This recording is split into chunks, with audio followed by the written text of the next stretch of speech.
20장 19절에서 23절 말씀까지 제가 봉독해 드립니다.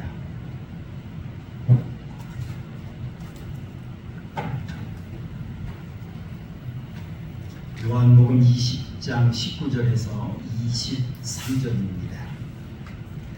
이날 곧 안식 후 첫날 저녁 때에 제자들이 유대인들을 두려워하여 모인 곳의 문을 닫았더니 예수께서 오사 가운데 서서 이르시되 너희에게 평강이 있을지어다. 이 말씀을 하시고 손과 옆구리를 보이시니 제자들이 주를 보고 기뻐하더라. 예수께서 또 이르시되 너희에게 평강이 있을지어다. 아버지께서 나를 보내신 것 같이 나도 너희를 보내노라. 이 말씀을 하시고 그들을 향하사 숨을 내쉬며 이르시되 성령을 받으라. 너희가 누구의 죄든지 사하면 사하여질 것이요 누구의 죄든지 그대로 두면 그대로 있으리라 하시니라. 아멘. 옆에 사람을 인사하시겠습니다. 반갑습니다. 주님의 사랑을 사랑합니다. 하십니다. 한 스승이 제자에게 자네가 가장 원하는 것이 무엇인가? 라고 질문했습니다. 그러면서 그 원하는 것을 순서대로 7가지만 말해보라고 했습니다. 그랬더니 이 제자가 말을 하기를 첫째는 건강이요, 둘째는 사랑이요, 셋째는 재물이요, 넷째는 아름다움이요, 다섯째는 재능이요, 여섯째는 권력이요, 일곱째는 명예입니다. 라고 이처럼 이야기를 했어요.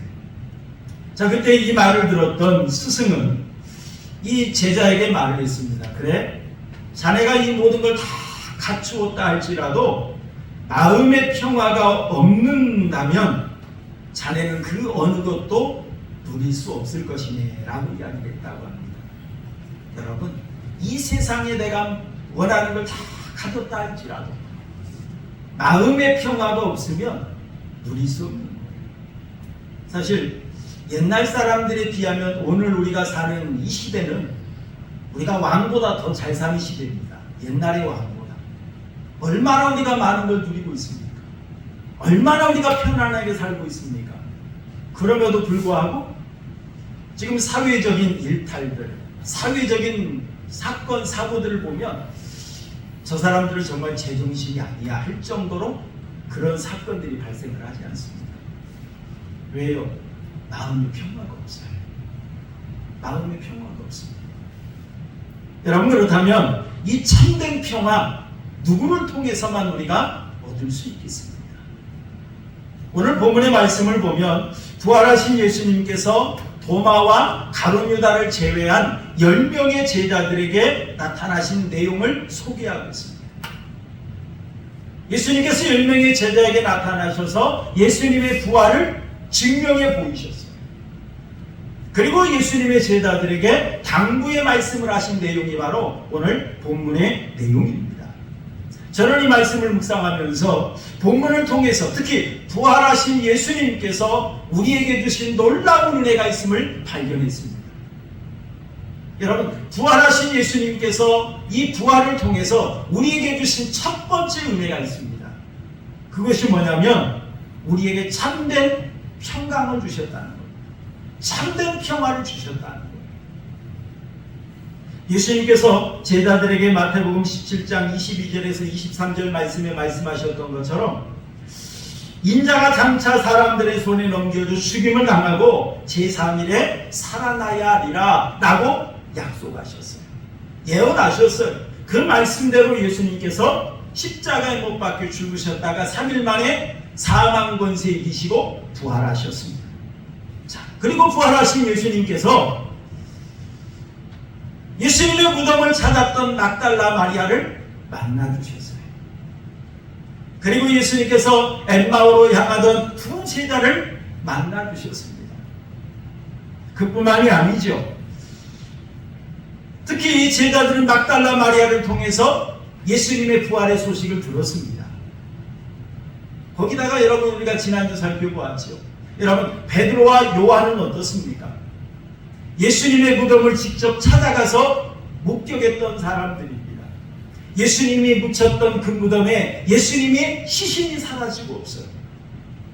그리고 예수님의 시신을 쌌던 수건과 세마포가 그대로 놓여 있는 것을 목격을 했습니다. 그럼에도 불구하고 예수님의 제자들은 예수님의 부활을 믿지를 못하고 있었어요. 자, 우리 한번 읽어볼까요? 19절 말씀. 그래서 제자들은 어떻게 하고 있었는가를 오늘 19절 함께 봅니다. 시작. 이날 곧 안식 후 첫날 저녁 때에 제자들이 유대인들을 두려워하여 모인 곳의 문을 닫았더니 예수께서 오사 가운데 서서 이르시되 너희에게 평강이 있을지어다 라고 예수님이 말씀하셨습니다. 여러분, 안식 후 첫날이라고 했습니다. 여러분, 안식 후 첫날이란 오늘날로 말하면 주일날을 말합니다. 그래서 여러분, 부활주일은 주일날입니다. 왜냐하면 그 당시 유대인들은 안식일을 금요일 저녁부터 토요일 그 일몰 때까지 지켰습니다. 유대인들의 시간법에 따르면 하루는 일몰에서부터 그 다음날 일몰까지예요. 우리는 어떻습니까? 일출에서 그 다음날 일출까지 우리는 보통 기준으로 잡지 않습니까? 물론 시간적으로 보면 자정에서부터 자정까지인데요. 그 당시 유대인들은 일몰에서부터 일몰까지를 하루로 잡았습니다. 자, 그래서 안식 후 첫날 하면 이제 유대인들이 지키던 토요일에 그 안식일이 지나고 그 첫날이라는 거예요. 그래서 여러분 주일날을 가리킵니다. 그런데 안식 후 첫날 저녁 때에 라고 말하겠습니다.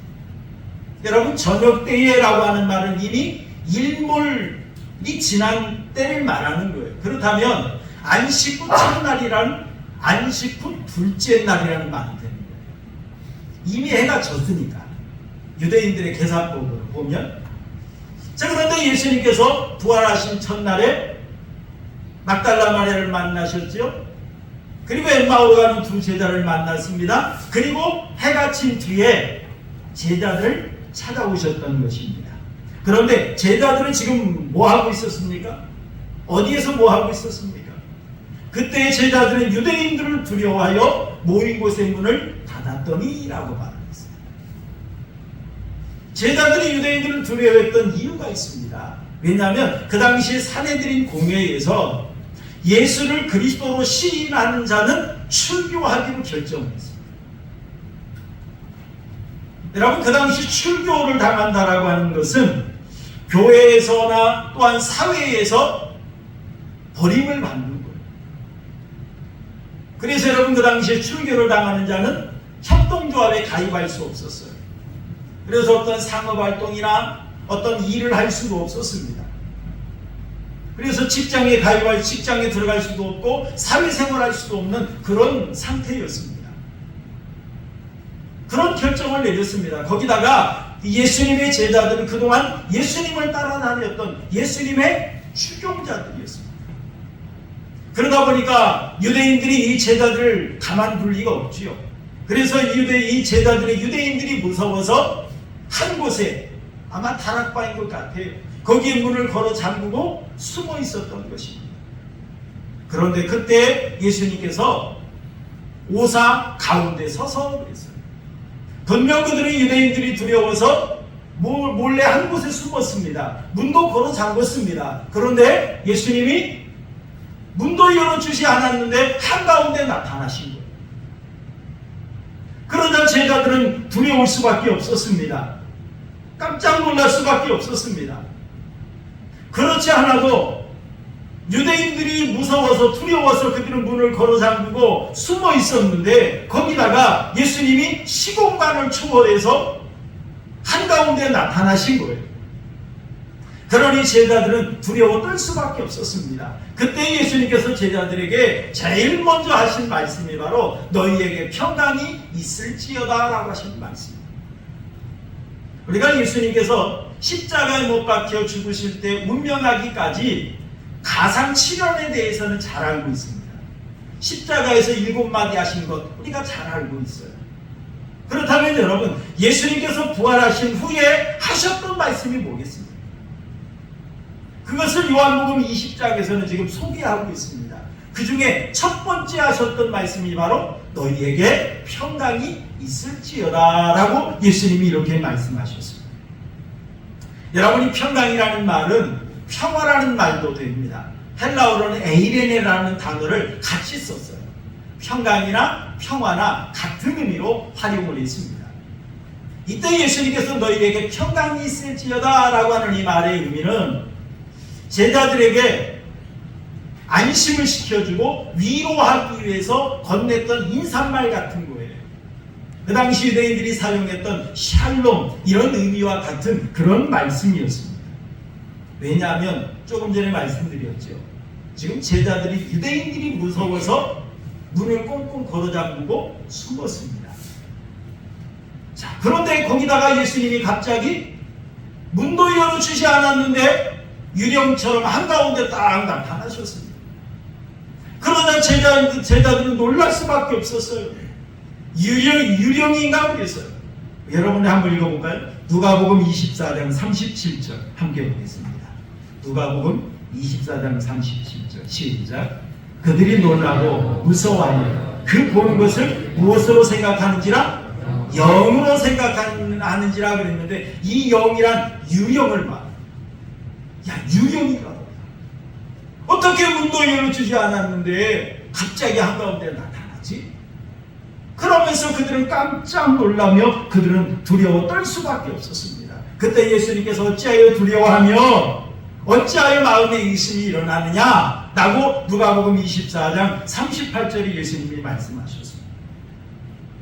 그런 마음으로 예수님께서 너희에게 평강이 있을지어다 라고 예수님이 말씀을 하셨던 것입니다. 그리고 나서 예수님께서 어떻게 하셨을까요? 우리 오늘 요한복음 20장 20절 한번 읽어보시겠습니다. 요한복음 20장 20절 시작. 이 말씀을 하시고 손과 옆구리를 보이시니 제자들이 주를 보고 기뻐하더라 라고 말했어요. 예수님의 부활하신 몸은 신령하신 몸이십니다. 하지만 신령하다라고 하니까 우리 육체와 다른 어떤 유령과 같은 그런 존재, 그런 분은 아니었습니다. 그래서 막달라 마리아도 부활하신 예수님을 만나자마자 뭐 했어요? 붙잡았잖아요.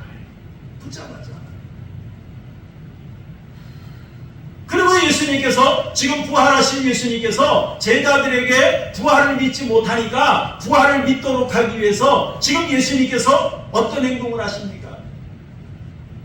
예수님께서 십자가에 못 박힐 때 못에 박히신 그 손의 못자국, 그걸 제자들에게 보여주십니다. 봐라. 우리 다음 주에 보겠습니다만 의심 많은 도마에게는 뭐라고 그랬습니까? 손에 넣어봐라. 만져봐라. 그렇게까지 예수님 말씀하셨어요. 옆구리도 창에 찔리셨어요. 그것도 보여주시면서 한번 봐라. 그런 걸 보면 예수님은 직접 우리 육체와 같은, 부활하셨지만 우리 육체와 같은 그런 몸으로 제자들에게 나타나셨던 걸 볼 수가 있습니다. 여러분, 그뿐만이 아니에요. 우리 누가복음 24장 41절에 43절 한번 볼까요? 누가복음 24장 41절에 43절 시작. 여기 무슨 먹을 것이 있느냐 하시니 이에 구운 생선 한 토막을 드리니 받으사 그 앞에서 뭐 하시더라? 잡수시더라. 손과 옆구리만 보여주신 것이 아니라 야, 여기 혹시 먹을 거 없냐? 그러자 그들이 생선 한 토막을, 구운 생선 한 토막을 드리자 그걸 잡수셨어요. 부활하신 예수님은 같이 음식도 드시는 그런 예수님이셨어요. 그때서야 제자들이 부활하신 것을 믿어졌던 겁니다. 그전에는 믿지를 못했어요. 그전에는 유령인 줄 알았어요. 그런데 예수님의 손에 못자국, 옆구리 참자국, 그걸 보고 또 예수님이 함께 식사하시는 걸 보고 그때서야 정말 예수님이 부활하셨구나. 그래서 제자들이 주를 보고 기뻐하더라 라고 말했어요. 그전에는 예수님의 부활을 믿지 못할 때는 예수님의 운명하시자 제자들은 실망했습니다. 낙심했습니다. 혼란에 빠졌습니다. 그동안 예수님에게 걸었던 기대가 있는데 그 기대가 다 일순간에 와르르 무너져 버렸습니다.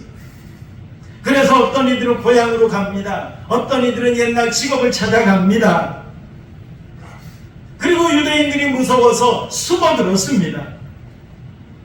거기다가 예수님을, 부활하신 예수님을 보고도 유령인 줄 알고 그들은 무서워 떨 수밖에 없었습니다. 그런데 예수님의 부활하신 것 그들이 직접 목격을 하고 나니까 그들은 기뻐할 수밖에 없었어요. 그뿐만이 아니죠. 그때서야 그들은 진정한 평안을 누릴 수가 있었던 것입니다. 여러분, 그렇다면 참된 평강, 참된 평안은 어떻게 우리가 얻을 수 있겠습니까? 여러분, 죄를 범한 인간은 죄로 인하여 하나님 앞에 나아가는 길이 막혀버리고 말았습니다. 죄를 범한 인간은 하나님을 알 수도 없고 하나님 앞에 나아갈 수도 없습니다. 죄를 범한 인간은 그 죄의 형벌로 인하여서 영원히 지옥 형벌을 받아야만 했습니다. 죄를 범한 인간은 하나님과 원수가 되었던 존재입니다. 죄를 범한 인간은 하나님과 대적하면서 하나님과 전쟁하는 그런 삶을 살 수밖에 없는 그런 존재였습니다. 그런데 하나님께서 그런 죄인을 구원하기 위해서 하나밖에 없는 독생자를 이 땅에 보내주셨습니다. 그래서 여러분, 예수님께서 인간의 몸을 입고 이 땅에 태어나실 때, 탄생하실 때 천사들이 노래했습니다. 누가복음 2장 14절 한번 읽어볼까요? 누가복음 2장 14절 시작. 지극히 높은 곳에서는 하나님께 영광이요, 땅에서는 하나님이 기뻐하신 사람들 중에 뭐라고 그랬습니까? 평화로다라고 말을 했어요. 여러분, 천사들은 예수님의 탄생이 첫째는 하나님께 영광이 된다고 찬양했습니다. 여러분, 그 이유가 뭘까요?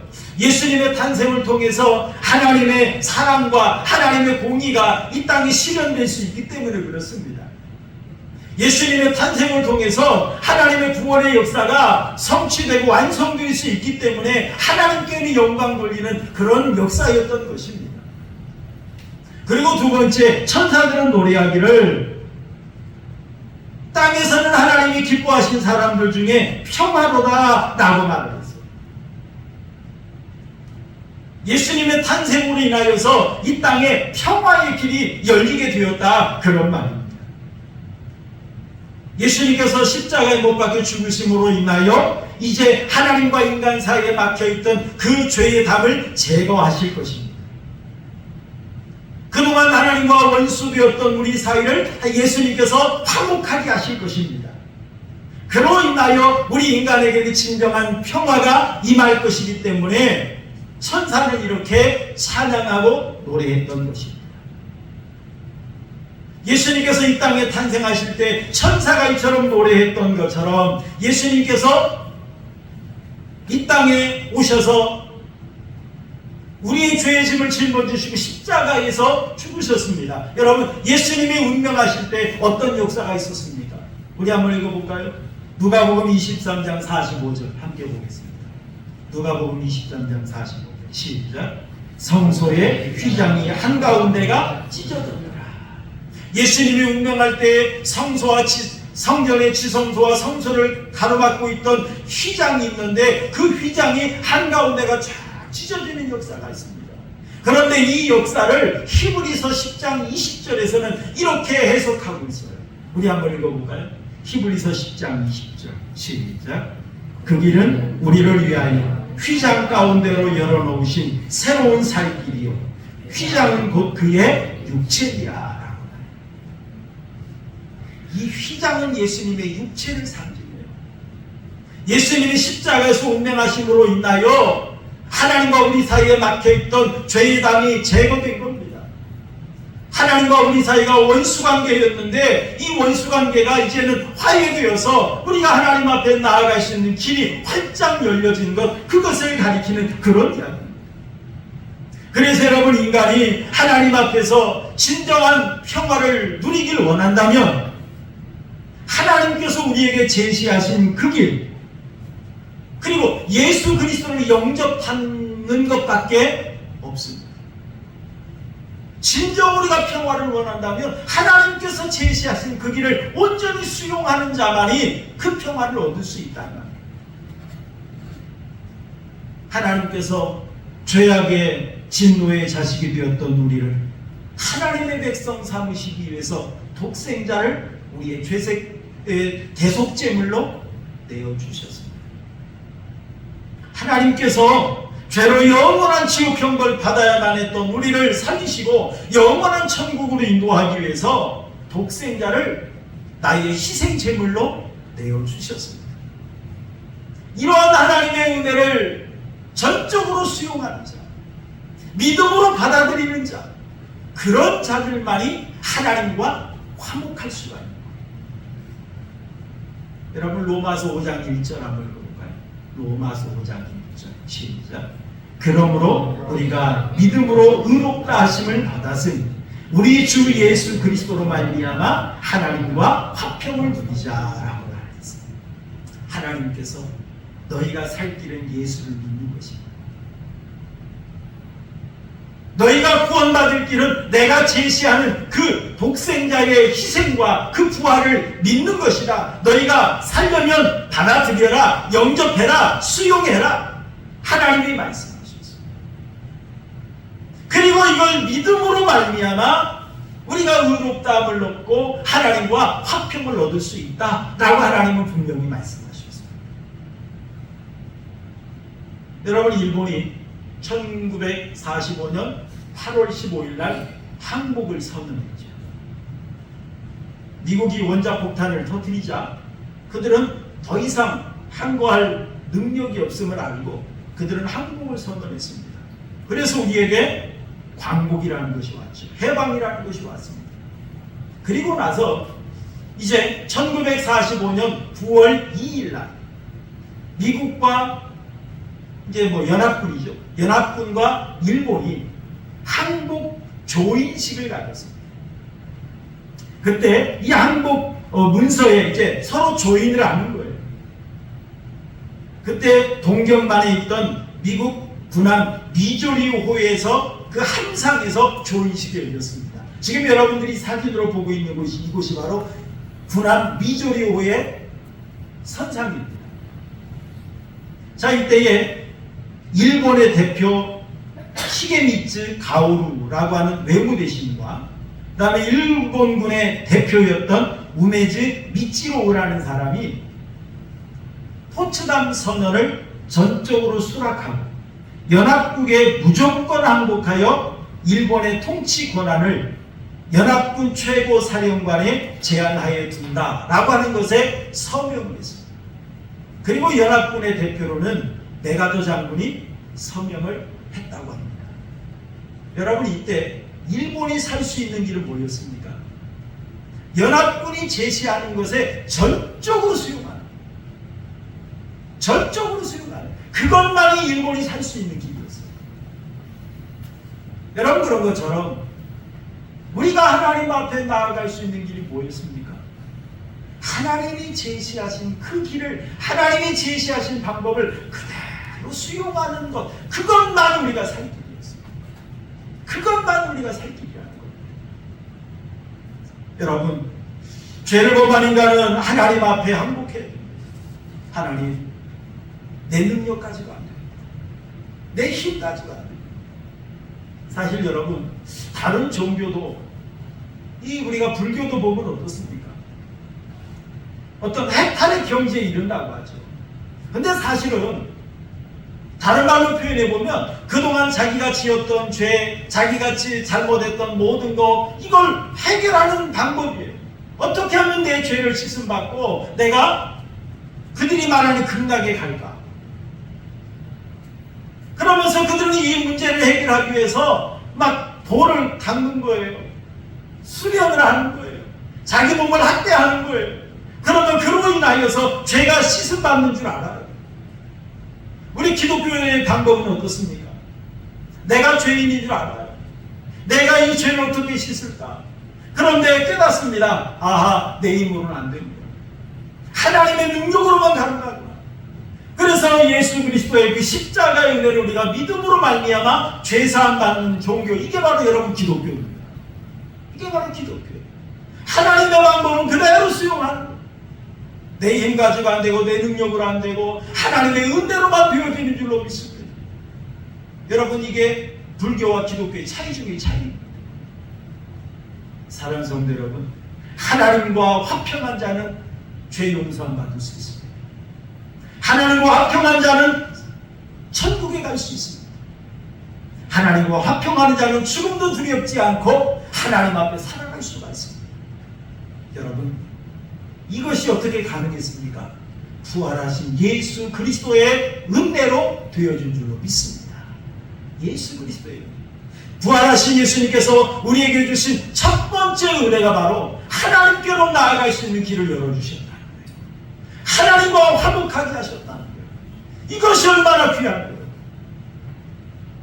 부활하신 예수님께서 여러분들에게도 이 은혜를 주신 줄 여러분 믿으시길 바랍니다.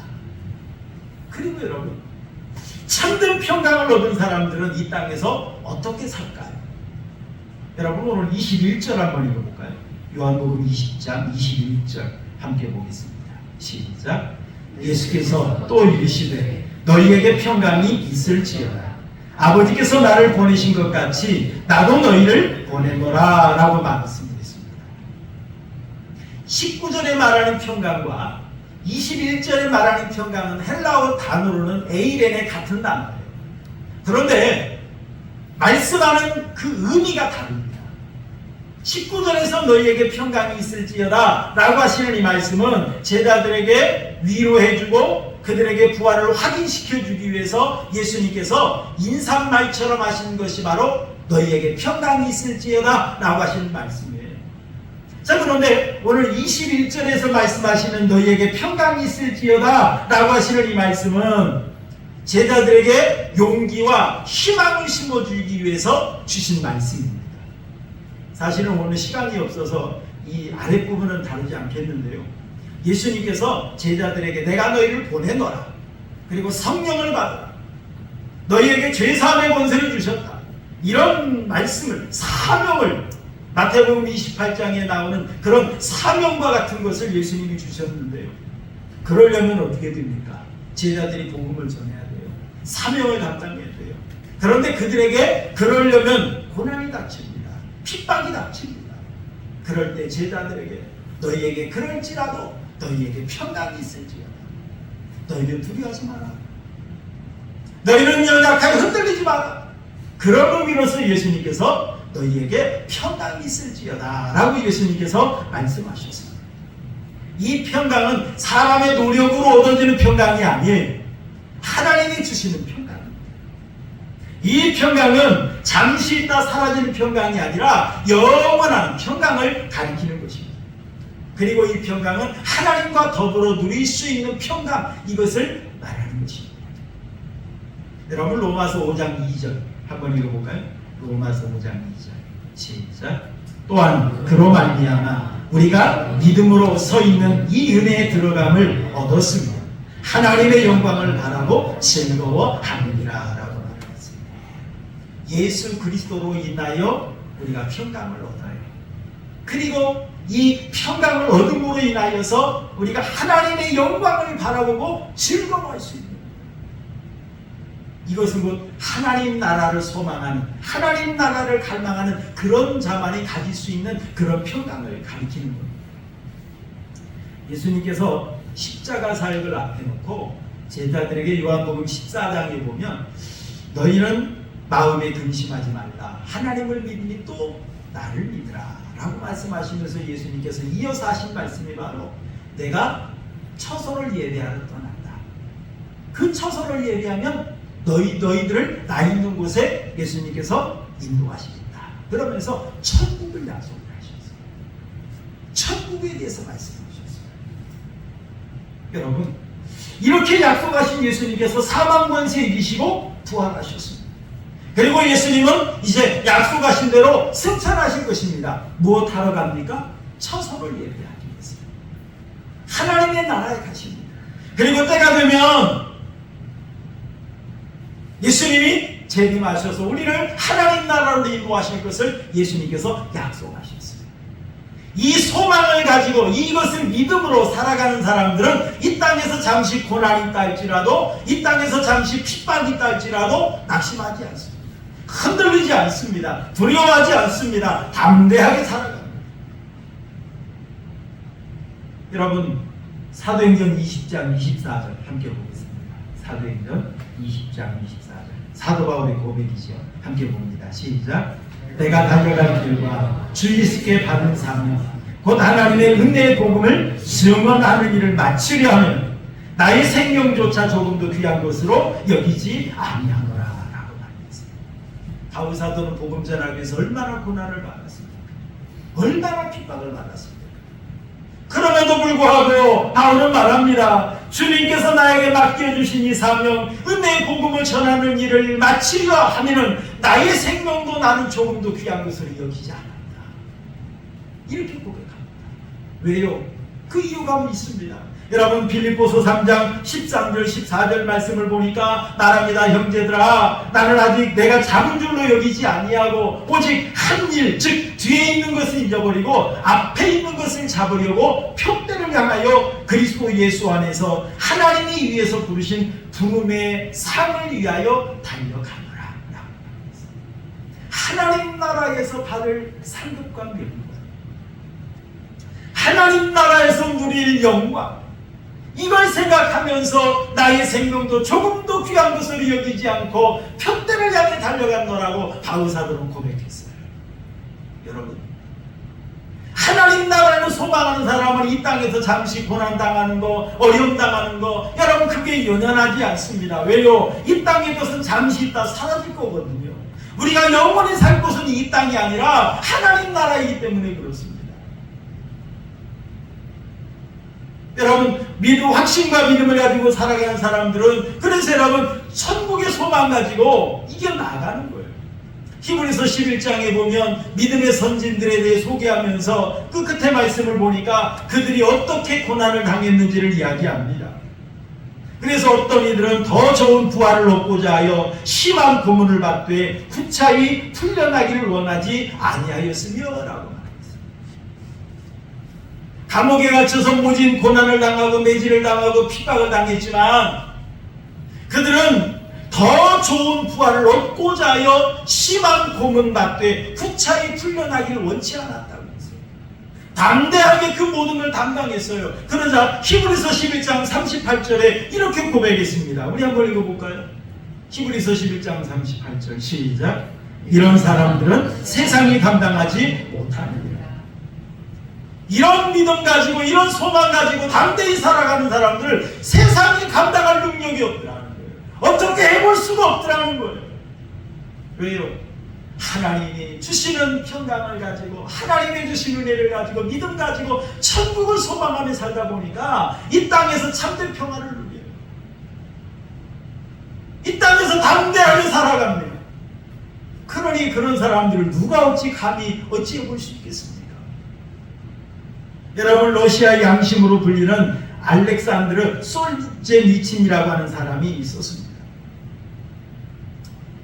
이 사람은 러시아를 뒤엎었던 유혈 사태와 폭력 혁명이 일어났을 때 그걸 연구하면서 이렇게 이야기를 했습니다. 저는 50년간 혁명사를 연구하는 데 몰두했습니다. 그래서 수백 권의 책을 읽고 수백 명의 증언을 수집해서 내가 8권의 책을 냈습니다. 만일 그런 저에게 6천만 명을 학살한 파괴적 혁명의 주요 원인을 말해보라고 한다면 이보다 더 정확한 표현은 없을 것입니다. 라고 하면서 한마디를 했습니다. 뭐라고 했느냐? 사람들이 하나님을 잊어버렸기 때문이다. 이렇게 이야기했어요. 사람들이 하나님을 잊어버리다 보니까 이 세상에서 인간적인 방법으로 인간적인 수단으로 모든 걸 하려고 했다라고 하는 것입니다. 여러분 이 땅의 전쟁과 많은 죄악이 가득했던 이유가 뭡니까? 하나님을 잊어버렸기 때문에. 하나님을 잊어버렸기 때문에. 여러분 평화는 사람들의 합의나 회담으로 이루어질 수 있는 것이 아닙니다. 왜냐하면 이 세상에 잘못된 것을 바로잡고 무너진 인생을 회복할 수 있는 진정한 평화는 하나님께로부터 내려오는 것밖에 없기 때문에 그렇습니다. 하나님만이 희망이요 소망이기 때문에 그래요. 여러분 찬송가 412장 후렴에 보면 평화 평화로다. 하늘 위에서 내려오네. 그 사랑의 물결이 영원토록 내 영혼을 덮으소서. 이 평화는 하늘 위에서 내려오는, 하나님께서만 우리에게 주실 수 있는 거예요. 말로 우리가 하나님을 믿는다고 하지만 실제로 하나님을 잊어버리고 살아갈 때 이 평화는 누릴 수가 없어요. 사랑하는 성도 여러분, 예수님께서는 이 참된 평화를 주시기 위해서 이 땅에 인간의 몸을 입고 오신 줄 여러분 믿으시기 바랍니다. 예수님께서 이 참된 평화를 주시기 위해서 사망 십자가에 못 박혀 죽으셨다가 사망 권세 이기시고 부활하신 줄 여러분 믿으시기를 바랍니다. 이 예수님의 은혜를 믿는 자만이 하나님과 화목할 수 있어요. 이 은혜를 믿는 자만이 죄 용서함 받을 수 있습니다. 하나님의 자녀가 되고 천국에 갈 수가 있습니다. 여러분, 이러한 예수님의 은혜를 여러분 마음속에 모시고 이러한 은혜를 마음속에 새기고 이 참된 믿음 가지고 하나님의 백성으로 살아갈 때에 이 땅에서 참된 평화를 누릴 뿐만 아니라 하나님의 영광 드러내면서 살아가는 우리 한국의 성도님들의 삶이 되시기를 주님의 이름으로 축원합니다. 우리 말씀 생각하면서